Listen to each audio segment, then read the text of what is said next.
আমি রাজ উৎসব কেন হয় এই সম্বন্ধে নিজস্ব কিছু বলতে চাই।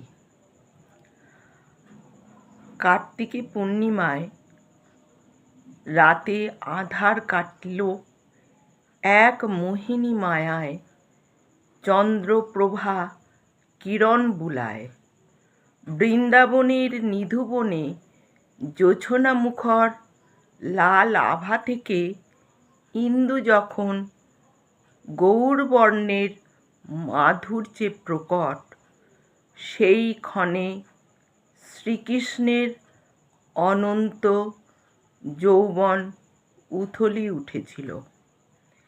তার প্রভাবে আধ্যাত্মিক মন মাতানো আকুলিত বাঁশির সুর তোলেন সুদূর প্রসারী সেই সুর গোপিনীগণ ও রাধার অন্তর আকুল হয়ে ওঠে।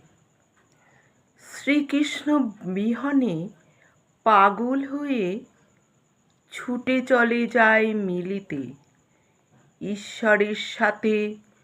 আত্মার মহামিলনই এই ক্ষণ। এই ক্ষণই রাধা কৃষ্ণ ও গোপীদের সম্মিলিত রসই কৃষ্ণলীলা। একাধারে রাধা কৃষ্ণের প্রেমে পাগল গোপিনীগণ, নৃত্যে গানে মনোমোহিনী। নিজে নিজে সংসারের কর্তব্য কর্ম বিসর্জন দিয়ে গোপিনীগণ বৃন্দাবনে শ্রীকৃষ্ণের আকুলতায় তার চরণে নিজেদের সমর্পণ করেন। শ্রীকৃষ্ণ গোপীদের কহেন নিজ সংসারে প্রত্যাবর্তন করতে।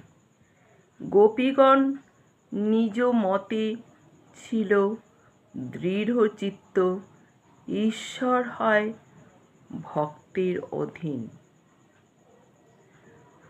ভক্তগণের দৃঢ়চিত্ত দেখে শ্রীকৃষ্ণ তাদের মনস্কামনা পূরণার্থে ভগবানের রাসলীলা শুরু করেন। যখন শ্রীকৃষ্ণ তাদের অধীন ভেবে গোপীগণ অহংকার করেন, তখনই শ্রীকৃষ্ণ রাধাকে নিয়ে গোপীদের থেকে অন্তর্ধান করেন।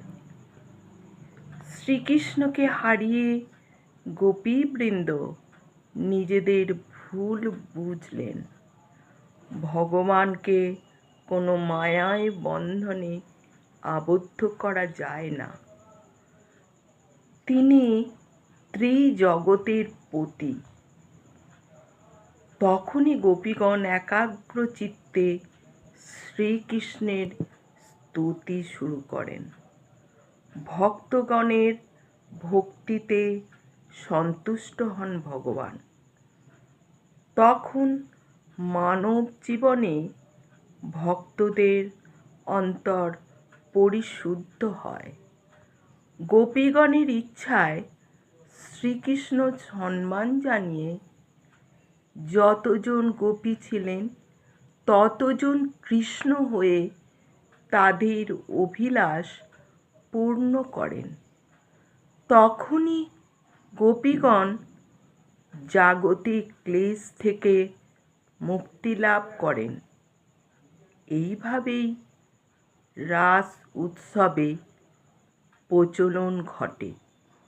এই রাস উৎসবের বৃন্দাবনে শ্রীকৃষ্ণ রাধা সহ তার সখীদের সাথে নৃত্যগীতে মেতেছিলেন।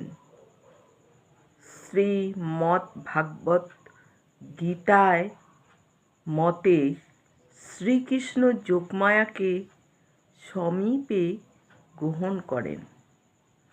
রাস উৎসব করেছিলেন এইভাবেই। নমস্কার।